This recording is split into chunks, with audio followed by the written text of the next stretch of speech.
Michael DeSanta, known and loved by over 80 million people the world over. His main character trait, being a malicious bank robber. But what if Michael DeSanta fit a different sort of criminal profile? One centered not on theft, but on fire. What if Michael DeSanta was a pyromaniac? For starters, his lifestyle would be completely different. He would not be able to have acquired the money required to indulge in the lavish lifestyle that which he does, given that pyromaniacs are prone to really high or really low IQs, typically the latter.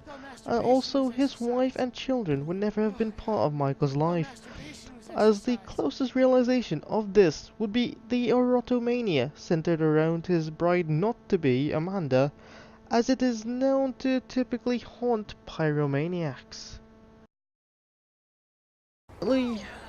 Currently, Michael is feeling tense and stressed out.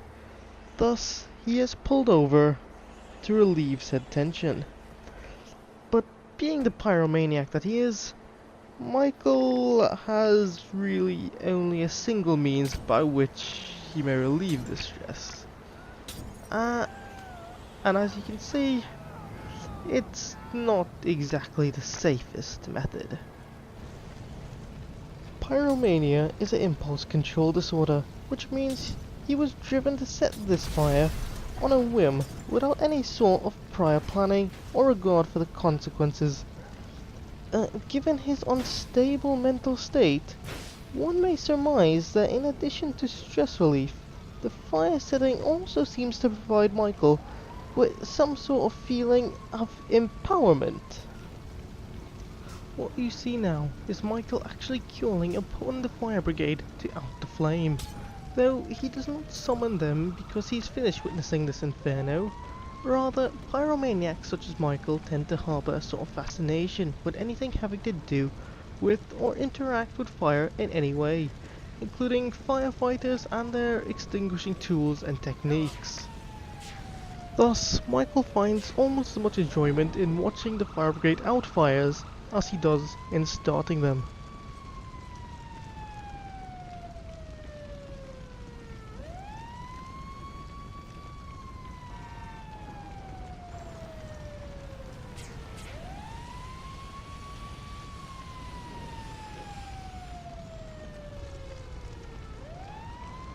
In the heat of the moment, Michael disregarded any future consequence of setting his car alight.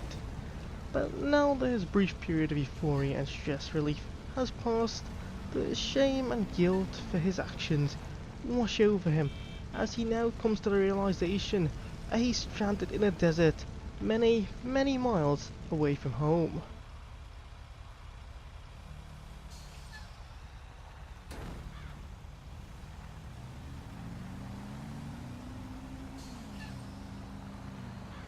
So Michael, after a few other choices, decided to walk home through the vast sandy shores. Left with little else for mental stimuli, Michael's mind wandered back to his life in the city, living alone in a small shabby apartment, working in a deadbeat job with no social or sexual relationships to speak of, not to mention his shame that is his Uranus. It all came to weigh on his mind once more. It plagued him, crushing him, making him feel smaller and smaller until finally the stress built up, such that he had to regain control. He had to acquire power. He had to burn. This desire, it overwhelmed him. And again, ignoring the consequences, Michael began to get to work.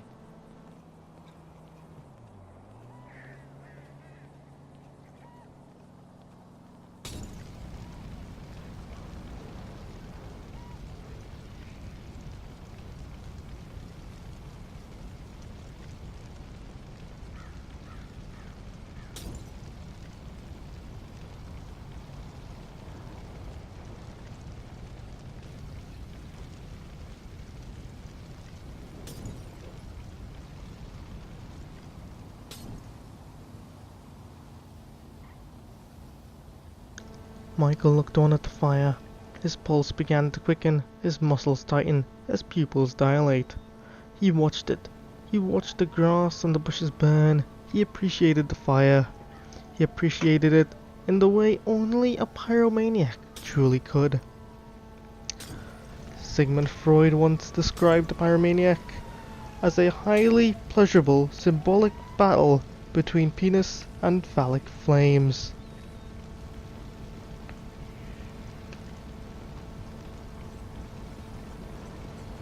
The firemen who were still in the vicinity after the previous fire quickly arrived to extinguish this new flame.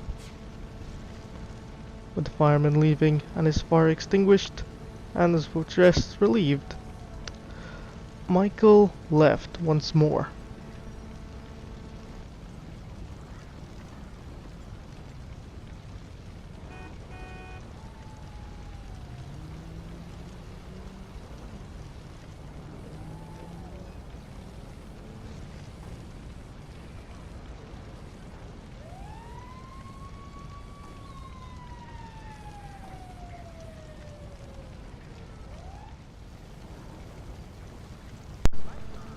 Some time later, after acquiring a car, Michael succumbed once more to his urges.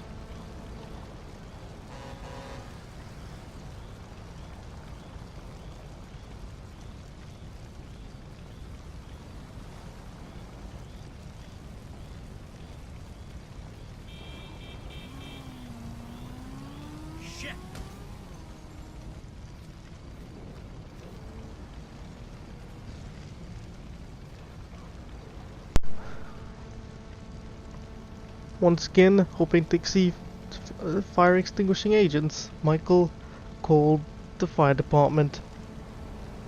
Hello, this is 911. What emergency service do you require? Thank you.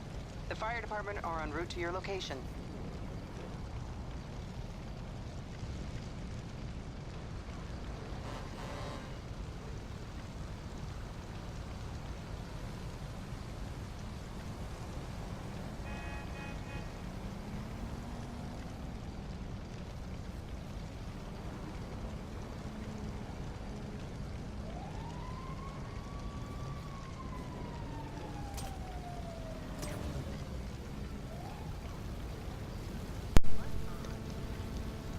Hearing the fire brigade coming close, Michael ignited the fire.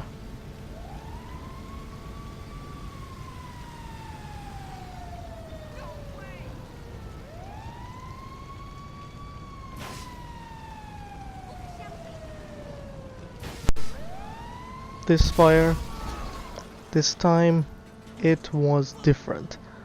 This wasn't an ordinary Pyromaniac episode. This time, someone had died on Michael's account. This time, there was no hiding. This time, there was no way to simply light another fire and bury his emotions deep down. This time, the consequences truly caught up with Michael DeSanta.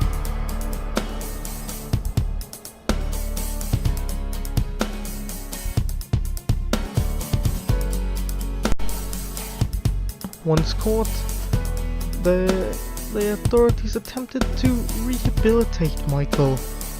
His doctors learned of his broken home from which he hails, how he is prone to fantasies, and how he suffers from extreme emotional distress.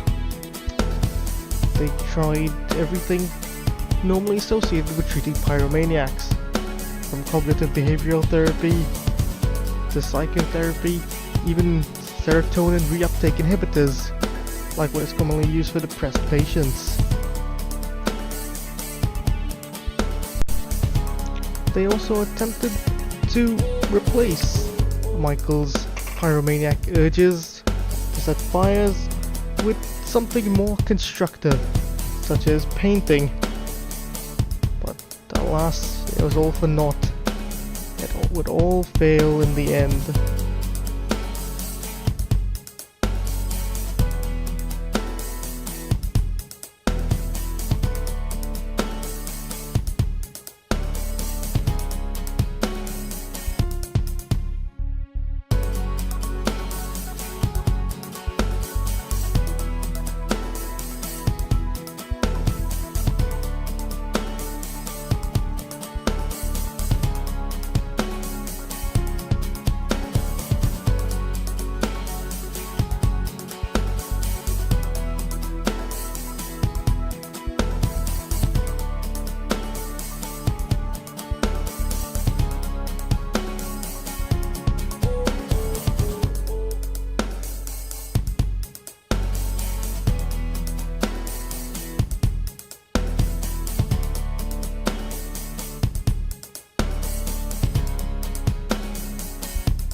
Unfortunately, seeing as Michael was unresponsive to pretty much all treatments, it was decided that Michael would have to endure a sentence in prison.